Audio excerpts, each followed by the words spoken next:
Hello everyone, welcome back to our channel. तो जैसा कि कल ही हमने ये डिस्कस किया था कि हम डेली बेसिस पे एमपी सेट 2018 का जो पेपर है उसके डेली बेसिस पे 5 क्वेश्चन सॉल्व करेंगे। ठीक है, तो स्टार्टिंग के 5 क्वेश्चन हमने कल सॉल्व कर लिए, उसके रिलेटेड जो भी कंसेप्ट है वो हमने कल देख लिए। आज हम नेक्स्ट 5 क्वेश्चन सॉल्व करने वाले हैं। तो सबसे पहले स्टार्ट करते हैं from first question. First question क्या है, इसमें जो ये मेटल ऑक्साइड्स दिए हैं इनका हमको एसिडिक स्ट्रेंथ पता करना है। तो सबसे पहले आपको ये तो पता ही होगा कि जब हम लेफ्ट टू राइट मूव करते हैं इन पीरियडिक टेबल में, तो नॉन मेटेलिक कैरेक्टर होता है जो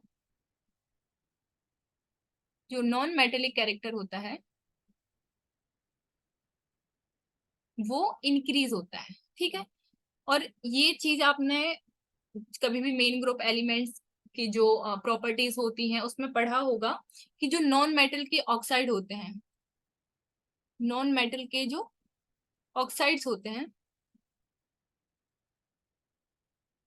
वो डायरेक्टली प्रोपोर्शनल होता है एसिडिक कैरेक्टर।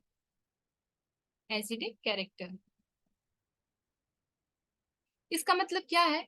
इसका मतलब ये है कि यदि जो भी हमारा इनमें से जो भी ऑक्साइड्स दिए हैं इनमें से यदि जो भी लाइक नॉन मेटल जितना ज्यादा होगा वो उतना ही ज्यादा उसकी एसिडिक स्ट्रेंथ होगी। तो ये तो हमको क्लियर दिख रहा है कि Al2O3 है। ठीक है, तो इसका तो सबसे कम होगा। ठीक है, इसका तो सबसे कम होगा। ठीक है, और आपको यहाँ पे देख सकते हैं ऑप्शन डी आपको ऐसे दिख रहा होगा। ऑप्शन डी जो है वो आपको इस अकॉर्डिंग दिख रहा होगा कि Al2O3 का सबसे कम है। इसके बाद इसके बाद SiO2, इसके बाद SiO2। ठीक है, इसके बाद आपका होगा P2O3 और इसके बाद आपका सल्फर, क्योंकि सल्फर सबसे राइट साइड में है यदि आप इनको देखोगे तो, क्योंकि ये थर्ड जो पीरियड है उसके ऑक्साइड्स हैं।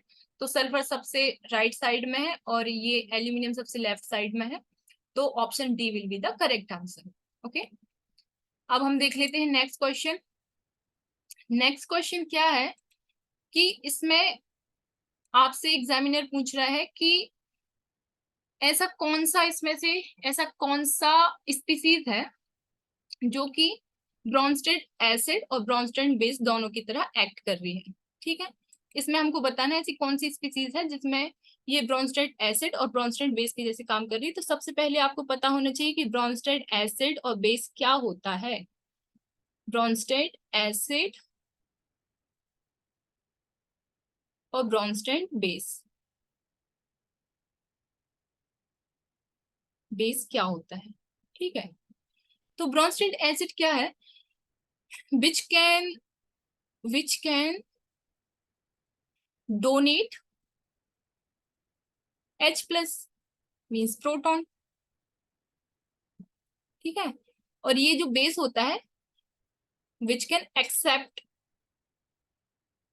Acceptor of H+।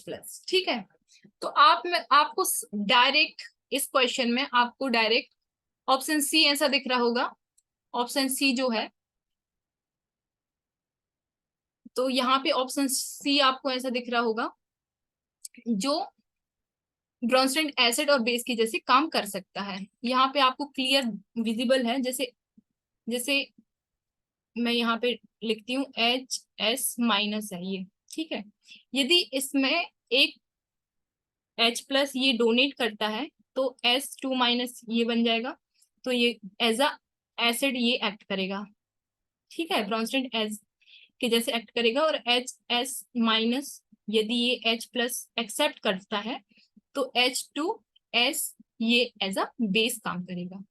ठीक है, तो ये बहुत इजी सा क्वेश्चन था, बस आपने यहाँ पे ये सीखा कि ब्रॉन्स्टेड एसिड और बेस क्या होता है। ठीक है, तो इससे रिलेटेड अब कोई भी क्वेश्चन आएगा तो I hope you will solve easily. ठीक है, नेक्स्ट क्वेश्चन भी बहुत इंटरेस्टिंग क्वेश्चन है। इसमें आपसे पूछा गया है कि लेटिस एंथैल्पी है जो किसकी सबसे ज्यादा होगी। लेटिस एंथैल्पी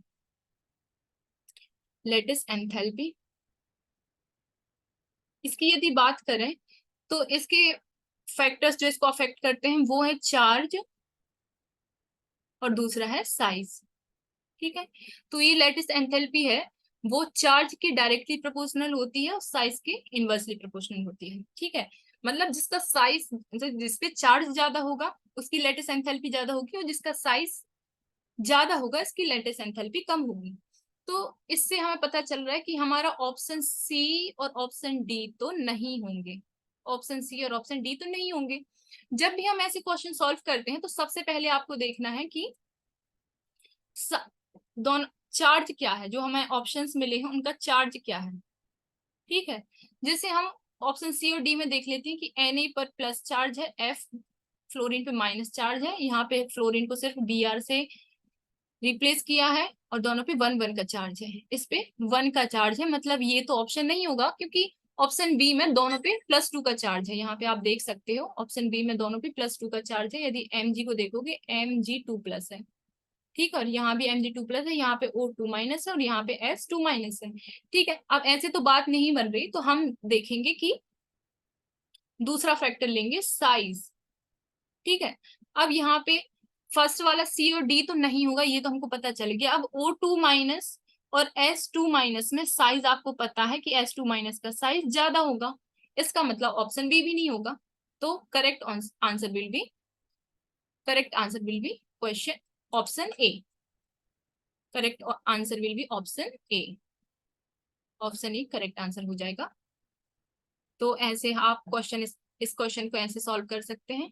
ठीक है, तो लेटेस्ट एनर्जी से रिलेटेड यदि कोई भी ऐसे क्वेश्चन आ रहा है जिसमें ऑर्डर पूछा है, या आप बोल सकते हैं कि हाईएस्ट या लोएस्ट, मतलब ग्रेटेस्ट या लोएस्ट पूछा है, तो आप इसको सॉल्व कर सकते हैं। ठीक है, नाइन्थ क्वेश्चन है। नाइन्थ क्वेश्चन, इस टाइप के क्वेश्चन ऐसे होते हैं कि यदि आपने पहले से पढ़ रखे हैं तो आप उसको सॉल्व कर पाएंगे, अदरवाइज ऐसे कोई अलग से कंसेप्ट, मतलब इसके लिए ऐसे होता नहीं है। तो ये यदि आपको पढ़े हैं पहले से तो आप सॉल्व कर पाएंगे, तो option D will be the right answer. यदि आपने पढ़ा होगा तो आप इसको इजीली सॉल्व कर सकते हैं। ओके, अब हम नेक्स्ट क्वेश्चन पे चलते हैं।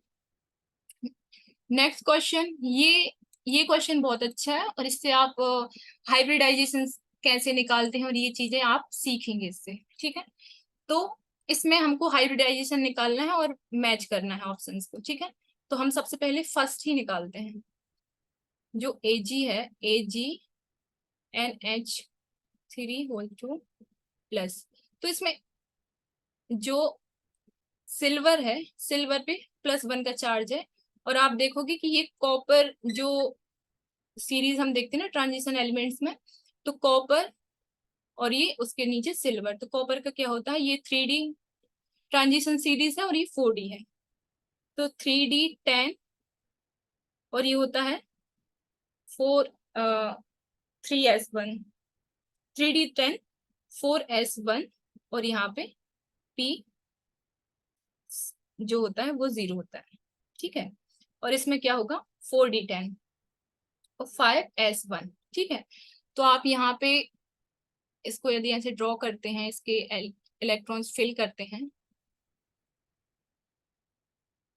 यहाँ पे 4S और यहाँ पे ये हो गया, ये हो गया P, ये हो गया S, ये हो गया D। ठीक है, अब इसको आप फिल कर दोगे, क्योंकि इस पे प्लस चार्ज है, तो S का जो इलेक्ट्रॉन है वो चला जाएगा, तो आप इसको डायरेक्टली 1 2 3 4 5 6 7 8 9 10 ये फिल हो जाएंगे। यहाँ पे बच रहा है सिर्फ वेकेंट, ये जहाँ पे NH3 अटैच हो जाएगा और यहाँ पे भी NH3 अटैच हो जाएगा, तो ये हो जाएगा sp हाइब्रिडाइज्ड, इसका हो जाएगा sp हाइब्रिडाइजेशन। ठीक है, तो फर्स्ट वाले का तो बी हो गया। ठीक है, अब FeCO5, ये तो पता है पेंटागोनल होता है, तो इसका हो जाएगा sp3d, इसका हो जाएगा ए, sp3d।